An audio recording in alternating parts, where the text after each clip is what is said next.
मुझे कोर्ट में जाना था। कोर्ट में जाना था? पक्का कोई कांड किया होगा इसके बाप ने। अरे माँ, मैं इससे बात कर रहा हूँ ना।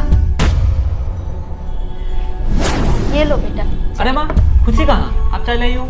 मत पूछो बेटा, बहू होने के बावजूद मुझे ये सब करना पड़ रहा है इस उम्र में। खुशी अभी तक ऑफिस से नहीं आई?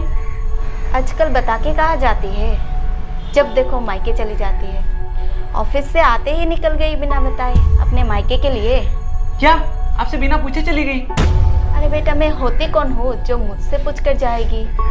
ससुराल में तो उसके पैर टिकते ही नहीं है। आए दिन बहाना करके मायके चली जाती है और जब भी पूछो तो बोलती है पापा बीमार है, माँ बीमार है। मैं तो पछता रही हूँ ऐसी बहू को घर ला। माँ जी, क्यों पछता रही हो आप? मैंने ऐसा क्या कर दिया? हो गया घूमना, घर का रास्ता याद आ गया?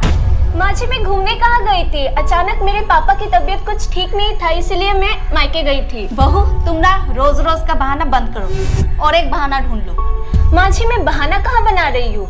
मेरे पापा की तबीयत कुछ ठीक नहीं है, इसलिए मैं मायके गई थी। मैं तो आपको बताकर गई थी ना माँ जी। तो मैंने क्या झूठ बोला? वही तो बोल रही थी अपने बेटे को। देख रहे हो बेटा, तेरी बीबी मुझसे कैसे बात कर रही है। खुशी, माँ तो ठीक ही कह रही है।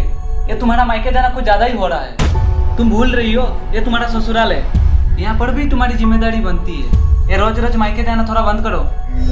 घूमती तो ऐसे है जैसे कोई जिम्मेदारी नहीं है इसकी। माँ जी, मैं एक बहू और बेटी होने का जिम्मेदारी अच्छे से निभा रही हूँ। मैं रोज सुबह उठ के घर का सारा काम करके फिर ऑफिस जाती हूँ और ऑफिस से आने के बाद फिर से मैं घर का सारा काम करती हूँ। और आज भी मैं ऑफिस से आने के बाद घर का सारा काम करके खाना बना के मैं मायके गई थी ताकि आपको कोई तकलीफ ना हो। बहू, अगर तुम्हें इतना ही शौक था अपने माँ पापा का ख्याल रखने का तो शादी क्यों की? शादी से पहले सोचना चाहिए था ना। माँ, जब ये कह रही है घर का सारा काम करके गई थी तो फालतू में क्यों हंगामा कर रहे हो? मैं हंगामा कर रही हूँ? पूछो अपनी बीवी से। माँ जी, आपको तो पहले से ही पता था ना कि मेरी पापा की तबीयत कुछ ठीक नहीं रहती। तब आपने ही तो कहा था कि जब जरूरत हो मैं पापा को देखने जा सकती हूँ, आपको कोई दिक्कत नहीं है। तो आज उस बात का इतना बतंगड़ क्यों बना रही हो आप? वाह, महारानी जो मन चाहे करे और कोई इसे रोके भी ना। देखा बेटा, आज तेरी वजह से ये कितनी सिर चढ़ के नाच रही है। बस बहुत हो गया माँ, मुझे माफ कर दो। मुझे सास बहू के चक्कर में नहीं फंसना। और माँ, आज से खुशी के मायके को लेकर मुझसे कोई बात नहीं करोगे। और खुशी, तुम भी आज से तुम्हारी मायके की किसी बात में मुझे नहीं घुसाना। तुम दोनों सास बहू का झगड़ा तुम दोनों ही संभालो। मैं जा रहा हूँ।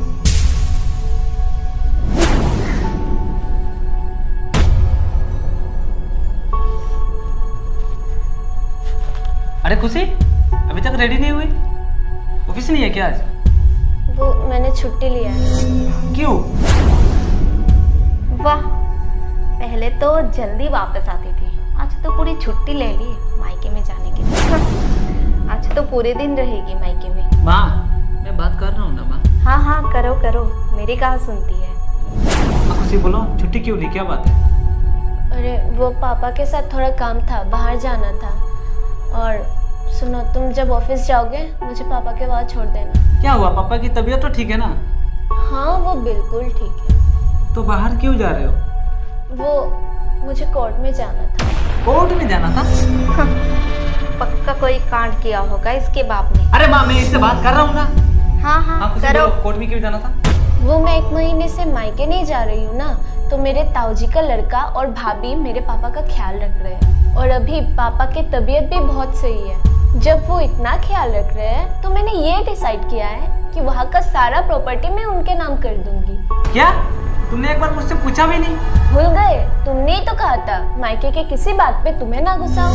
फिर भी एक बार पूछना तो चाहिए था ना। अरे बहू, ये क्या बोल रही हो? ये बात तो पहले बताना चाहिए था ना।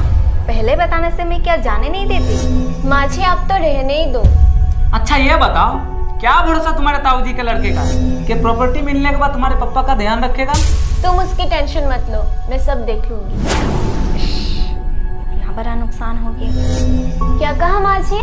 नुकसान हो गया ना। हाँ, माँ जी, एक कहावत है ना, जो करेगा सेवा वही खाएगा मेवा। बाकी आप समझदार हो।